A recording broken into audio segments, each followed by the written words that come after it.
اللہ جل جلالہ کا ارشاد گرامی ہے،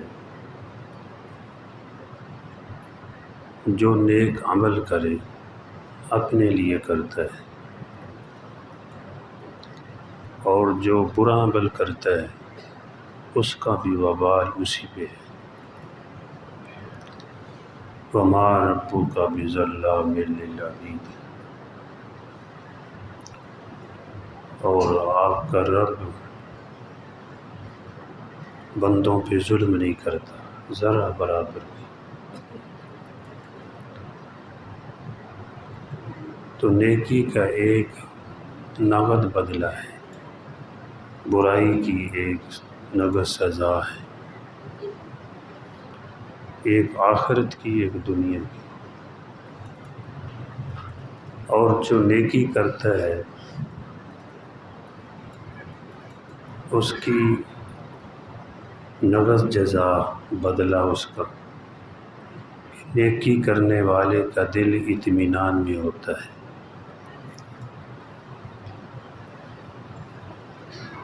پریشانی کے عالم میں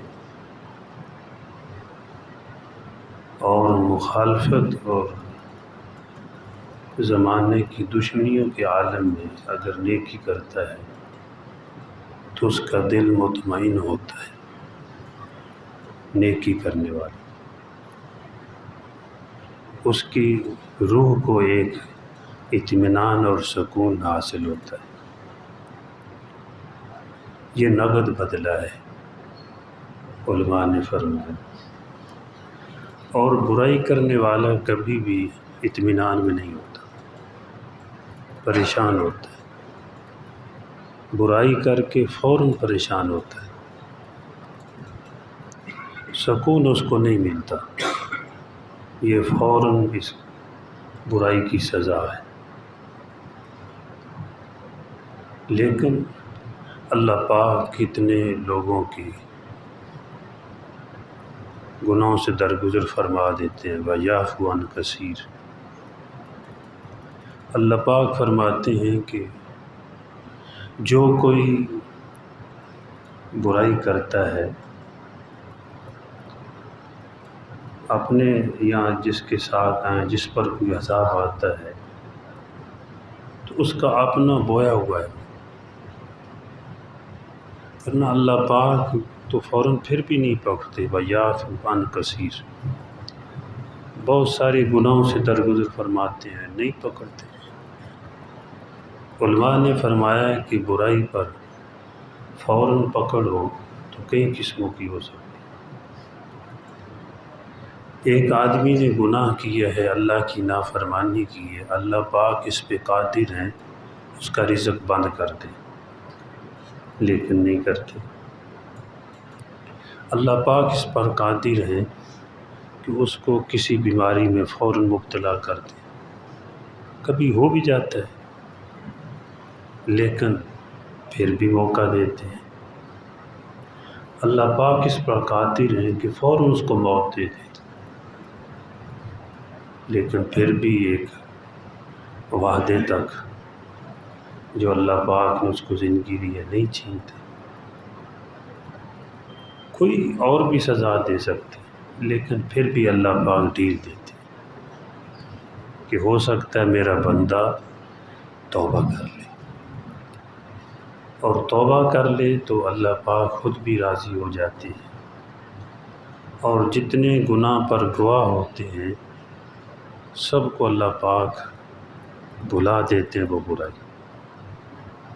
دیکھو کرامن کاتبین ہیں، یہ نیکیاں لکھنے والے، برائیاں لکھنے والے، یہ بھی گواہ ہیں، اللہ پاک ان کو بھی جس پہ توبہ کر لیجئے بھلا دیتے ہیں۔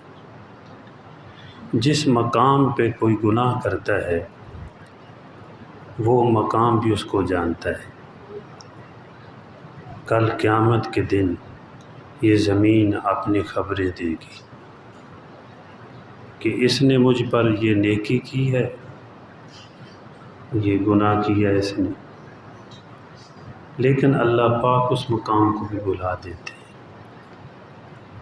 یہ عزا ہیں، ان کو بھی گناہ یاد ہوتے ہیں. الیوم نختم علی افواہہم وتکلمنا ایدیہم وتشہد ارجلہم بما کانوا یکسبون.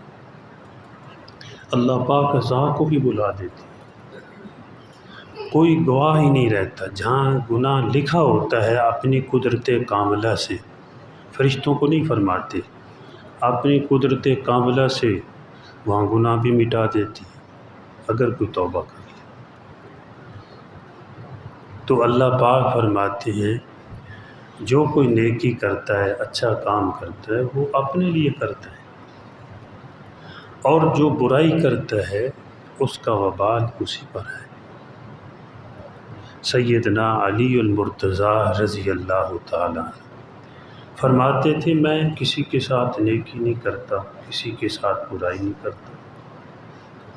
اگر نیکی کرتا ہوں تو اپنے ساتھ، اگر کسی کے ساتھ برائی کروں گا تو اپنے کے ساتھ.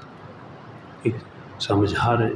پھر یہ آیت پڑھتے تھے من عمل صالحا فلنفسہ ومن اساء فعلیہا، کہ اللہ پاک فرماتے ہیں جو کوئی نیکی کرتا ہے وہ بھی اپنے لیے، کوئی برائی کرتا ہے تو اس کا وبال بھی اسی پہ ہے. شیخ سعدی رحمۃ اللہ علیہ گلستان میں اپنا واقعہ بیان فرماتے ہیں. ان کی کتاب گلستان ہے، وہ پڑھنی چاہیے، بڑی نصیحت کی بات ہے. آج تو یہ لوگوں نے کتابیں چھوڑ دی ہیں، پتہ نہیں کس کس کی کتاب پڑھتے. شیخ سعدی رحمۃ اللہ علیہ اللہ کے ولی بھی تھے، شاعر بھی تھے. حکیم الامت حضرت تھانوی رحمۃ اللہ علیہ فرماتے ہیں کہ شیخ سعدی رحمۃ اللہ علیہ صرف شاعر نہیں ہیں، وہ اللہ کے ولی بھی ہیں اور شاعر بھی ہیں، اور بڑی اچھی اچھی انہوں نے نصیحتیں فرمائی ہیں. اگر کوئی پڑھے گا تو انشاءاللہ امید ہے اس کا فائدہ ہوگا. اللہ اکبر. تو فرماتے ہیں کہ ایک مرتبہ میں بزرگوں کے ساتھ کشتی میں سفر کر رہا تھا. ہمارے پیچھے ایک چھوٹی کشتی آ رہی تھی تو وہ ڈوبنے لگی. کوئی معاملہ بنا تو اس پہ 2 بھائی بیٹھے ہوئے تھے، بس وہ ڈوب گئی، الٹ گئی. اب وہ ہوتے کھا رہے ہیں. تو ایک بزرگ نے فرمایا ملاح کو، جو اس کشتی کا ملاح تھا، فرمایا جو ان کو بچا لے گا ہر فرد کے جو ہے بدلے میں 500 دینار میں دوں گا اس کو. وہ سونے کا سکہ ہوتا تھا. اگر تو ملاح کو فرمایا تو بچا لے ان کو، کوشش کر بچانے کی، تو ہر بدلے میں، ہر بندے کے بدلے میں، یعنی دونوں بھائیوں کے بدلے میں تمہیں 500 دینار دوں گا. اس نے چھلانگ لگا دی. یہاں سے ایک اور سبق حاصل ہوتا ہے. بعض دفعہ آدمی نیکی کو کرنے کو جی چاہتا ہے آدمی کا، لیکن نیکی کر نہیں سکتا، تو بھائی کسی کے ذریعے بھی کرا سکتا ہے. یہ ضروری نہیں ہے کہ ایک آدمی ایک کام نہیں کر سکتا تو وہ کرے میں کروں گا. اب ایک تیراکی کو نہیں جانتا تو وہ چھلانگ لگا دے، پہلے والا تو پہلے ڈوب رہا ہے، وہ اپنے آپ کو نہ ڈبوئے. بزرگوں نے یہ فرمایا کہ بھئی تو بچا لے، تجھے انعام دوں گا، اتنے جو ہے اس کے بدلہ میں دینار دوں گا. تو ایک کام نہ ہوتا ہو، اگر کوئی کہے کہ میں یہ کام نہیں کر سکتا تو اس پر ناراض بھی نہیں ہونا چاہیے. حکیم الامت حضرت تھانوی رحمۃ اللہ علیہ فرماتے ہیں حضرت حسان بن ثابت رضی اللہ تعالیٰ کا واقعہ بیان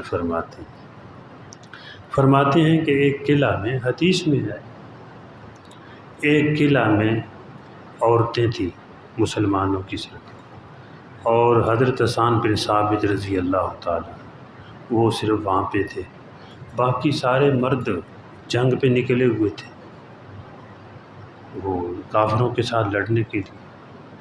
یہود نے سوچا کہ عورتیں صرف حملہ کرتے ہیں تو ان کو ختم کرتے ہیں، مرد تو یہاں پر ہے نہیں۔ یہ وہ ایک آدمی آیا دیکھنے کے لیے، تو وہاں ایک عورت نے، غالباً ام سلمہ تھی یا اور کوئی بی بی تھی، انہوں نے حضرت حسان بن ثابت رضی اللہ تعالیٰ عنہ سے عرض کی کہ حضرت آپ جائیں اس کو قتل کر دیں۔ ان کا بوڑھے تھے، مجھ سے نہیں یہ ہو سکتا۔ وہ خود آگے بڑھیں، کھونٹا لے کر غالباً ان کے سر میں مارا، جس طرح بھی مارا، اس یہودی کو قتل کر دیا۔ پھر فرمایا میں عورت ہوں، اس کے کپڑے اتار لے، اس کا سر کاٹ کر لاؤ، مرا پڑا ہے۔ حضرت حسان رضی اللہ تعالی عنہ نے فرمایا کہ یہ مجھ سے نہیں ہو سکتا، تو وہ خود آگے گئیں اور ان کا سر کاٹ کر لائیں، اور یہودیوں کے مجمع میں اندر سے جو ہے قلعہ سے بیر پھینک دیا۔ وہ بیر بیٹھے ہوئے تھے، جب انہوں نے سر کو دیکھا کٹا، تو انہوں نے کہا کہ ہم پہلے ہی کہتے تھے کہ مسلمان ویسے بیویوں کو نہیں چھوڑ کر جائیں گے، یہاں مرد بھی ہیں۔ تو سر کاٹ کر جب پھینکا، ان کو پتہ چلا یہاں کو مرد بھی ہیں۔ لیکن یہاں پر ایک مسئلہ وہ بیان فرماتے ہیں، حضرت تھانوی رحمۃ اللہ فرماتے ہیں کہ حضرت حسان رضی اللہ تعالیٰ عنہ فرما رہے ہیں یہ مجھ سے کام نہیں ہو سکتا، تو ان پر کوئی الزام نہیں ہے، ان سے نہیں ہو سکتا۔ فرمایا اسی طرح بعد میں اگر کوئی کہتا ہے بھئی فلاں کام کرو، چاہے دینی کام ہے یا دوسرا، وہ کہتا ہے یار مجھ سے یہ نہیں ہو سکتا، یہ میں نہیں کر سکتا، تو اس کے لیے گنجائش ہے، اس کو برا بھلا نہیں کہنا چاہیے۔ تو بہرحال ان بزرگوں، وہ بزرگ خود تو تیراکی جانتے نہیں تھے، کشتی میں بیٹھے ہوئے دیکھیں کہ ڈوب رہے ہیں، تو اس ملاح کو فرمایا کہ اگر تو ان کو بچا لے، کوشش کر یہ بچ جائیں، تو ہم ہر آدمی کے بدلے میں 500 دینار دیں گے۔ تو اس نے چھلانگ لگا دی، جو ہی سنتا کیا بھائی 2 آدمی بچ گئے تو 1000 روپیہ، تو 500 تو ہیں۔ تو کہتے ہیں جاتے ہوئے ایک اس نے بچا لیا، دوسرا ڈوب کر مر گیا۔ شیخ سعدی رحمۃ اللہ علیہ فرماتے ہیں ایک تو بچ گیا، بس کوشش کی وہ بچ گیا، دوسرا ڈوب کر مر گیا۔ تو شیخ سعدی رحمۃ اللہ علیہ فرماتے ہیں میں نے کہا کہ اس کے مقدر میں موت تھی، یہ مر گیا، اور دوسرے نے بچنا تھا، اس کی زندگی ابھی باقی تھی، وہ بچ گیا، آپ نے کوشش کی، مطلب یہ ہے۔ تو نے کہا کہ حضرت آپ نے بات تو صحیح فرمائی ہے، جو بات فرمائی ہے وہ صحیح فرمائی ہے، لیکن میرے بچنے کا جو شوق تھا، اندر جذبہ تھا بچانے کا، وہ جس کو میں نے بچایا ہے اس کو بچانے کا زیادہ میرے اندر جذبہ تھا، اور دوسرا جو تھا اس کو بچانے کا میرے اندر وہ جذبہ نہیں تھا، جو اس کے لیے تھا وہ اس کے لیے نہیں تھا۔ کہا کو اس لیے کہ ایک مرتبہ میں جنگل میں جا رہا تھا، تو جس کو میں نے بچایا ہے، کوشش کی، کنارے لگ گیا، اس نے مجھے اونٹ پر بٹھا لیا تھا، اس نے میرے ساتھ نیکی کی تھی۔ تو یہ دوسرا جو تھا نا، بچپن میں اس نے مجھے کوڑے مارے تھے، تو میرا جذبہ وہ نہیں تھا بچانے کا۔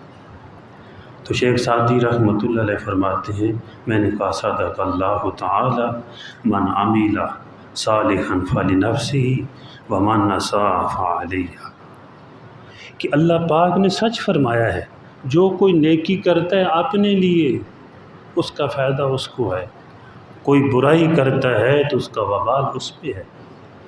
شیخ سعدی رحمۃ اللہ علیہ فرماتے ہیں میں نے یہ آیت پڑھی، اس لیے میرے بھائیو دوستو بزرگوں کہ آدمی کوئی نیکی کسی کے ساتھ کر رہا ہے، حقیقت میں اس پہ کوئی احسان نہیں ہے، یہ تو بھائی اپنے ساتھ نیکی ہے، اس کا فائدہ انسان کو پہنچتا ہے۔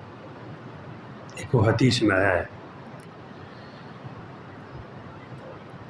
کہ حضور صلی اللہ علیہ وسلم نے ارشاد فرمایا، اس کا مفہوم اور حاصل یہ ہے، فرمایا جس کسی نے یعنی اپنے مسلمان بھائی کو کسی جائز کام کے ساتھ خوش کر دیا، مفہوم بیان کر رہا ہوں،